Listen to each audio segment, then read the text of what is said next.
नमस्कार. वास्तव न्यूज मराठीमध्ये आपल्या सर्वांचं हार्दिक शेतकऱ्याच्या प्रश्नासंदर्भात प्रशासनाच्या उदासीनतेविरुद्ध संतप्त झालेल्या शेतकऱ्यांनी आपल्या विविध मागण्यांसाठी आज जालन्यात भव्य रॅली काढली. जालना जिल्ह्यातील शेतकऱ्यांनी आपल्या विविध प्रलंबित मागण्यांसाठी आज शुक्रवारी दिनांक 30 मे रोजी सकाळी 11 वाजता गांधी चमन जालना येथून भव्य रॅली काढून जिल्हाधिकारी कार्यालयावर धडक दिली. ही रॅली शनी मंदिर आंबेडचौक फुले मार्गे शांततेत काढण्यात आली असून शेतकऱ्यांनी प्रशासनाच्या ढिसाळ कारभाराविरोधात जोरदार घोषणाबाजी केली. शेतकऱ्यांचे म्हणणे आहे की मागील काही महिन्यापासून विविध समस्यांनी त्रस्त असून या समस्यावर तोडगा काढण्यासाठी प्रशासनाकडे वेळोवेळी निवेदने देण्यात आली आहेत.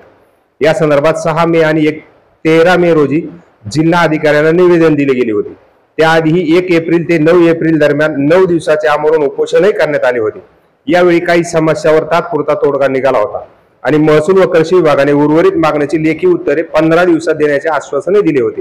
मात्र सध्यापर्यंत कोणतेही लेखी उत्तर देण्यात आले नसल्याने शेतकऱ्यांमध्ये तीव्र नाराजीचा स्वर उमटत आहे.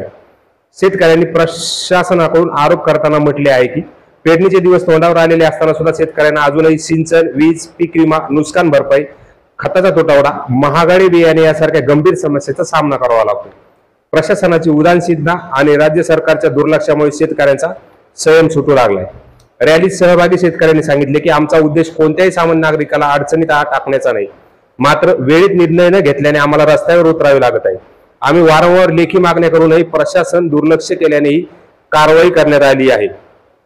शेतकऱ्यांनी रॅली शांततेत पार पाडली असून जिल्हाधिकारी कार्यालयात पोहोचल्यानंतर काही प्रश्नासोबत प्रशासनाबरोबर चर्चाही करण्यात आली आहे. या रॅलीमुळे प्रशासनाला जाग येईल आणि शेतकऱ्यांच्या समस्येकडे गांभीर्याने लक्ष दिले जाईल अशी अपेक्षा सर्व शेतकऱ्यांनी व्यक्त केली आहे.